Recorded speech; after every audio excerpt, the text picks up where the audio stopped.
Hello TL Travelers and welcome back to the TL Travel YouTube channel. Today we are talking about 5 tips for renting cars abroad, and I am so excited that we have got this all figured out and I can share these tips and tricks with you guys so that you don't make the same mistakes that we've made time and time again. So if you haven't already hit that subscribe button, be sure to do so because we post new travel content every Thursday and Sunday, and we are always learning and bringing our tips and tricks to you guys, as well as sharing in all of our fun, fantastic, beautiful destinations, so you don't want to miss it. And you know what? Let's just jump right into the video.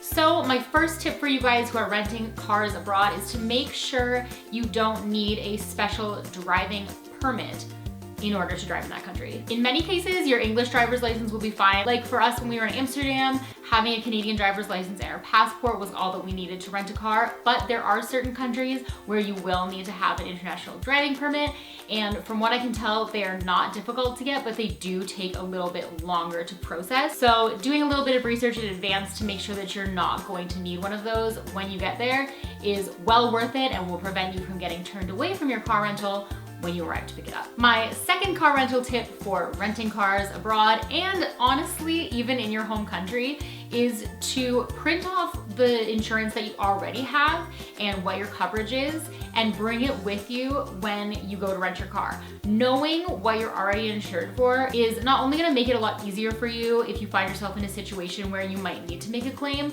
but it's gonna stop you from either double insuring yourself, so paying for insurance through your car rental company that you don't actually need, or from getting scammed, because I know in a lot of countries they'll tell you, oh, you need this insurance and you need this insurance because you won't be covered by that, or you won't be covered on your credit card insurance under this or whatever. And if you don't have documentation to prove that you are covered, they're gonna make you pay for it anyways. So showing up prepared with that documentation is gonna go a long way.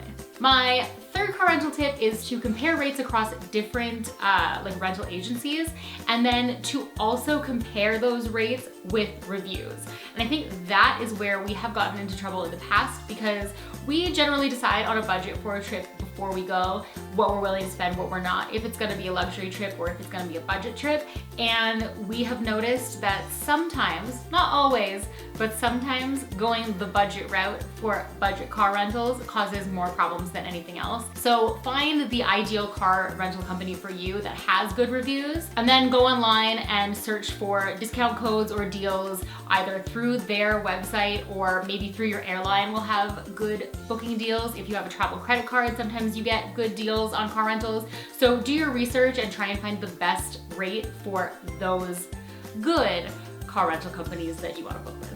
My fourth tip is one that we have had struggles with on 3 different occasions, and I am glad that we have now gotten this figured out, and that is to book your car pickup at the correct time. So one of the ways that you can do this is don't book your car rental until you've booked your flight. So for us, that's where we've gotten into troubles in the past, is that we have known that we're going regardless, we just don't have a flight yet. So we'll book our car rental, but we won't have an arrival time, so we will just pick like the date that we're gonna pick it up. And in most cases now, we have found, I've asked around, I've done a little bit of research, in most cases you wanna be there to pick up your car rental within 3 hours of the time that you have scheduled to pick up. The closer you are to your actual pickup time, the better. If you find yourself in a situation where you know that you're gonna be late to pick up your car, then make sure that you have the phone number or a contact on hand so that you can let them know and they can hold their car for you. And my last tip for you guys might feel like a no-brainer, but it seems like something that's very important to throw in there, which is know the rules of the road for the country that you're driving in. So just knowing that they drive on the other side of the car or that they drive on the other side of the road might not be the only difference in the way that people drive in the country that you're going to. So just figuring out the rules of the road before you go is going to go a long way. And the last thing that you want to do is be pulled over and charged or ticketed in another country, because that is just no fun. So that is it for me today and my 5 tips for booking a car rental abroad. If you have any tips or tricks that you use or that you think might be beneficial to our TL Travel family, feel free to leave them in the discussion bar below. And don't forget to hit that subscribe button because we post new travel content every Thursday and Sunday.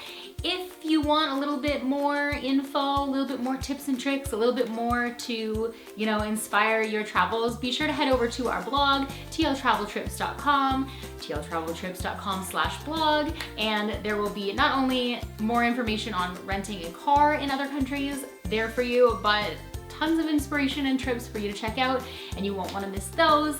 And I think that's it for me.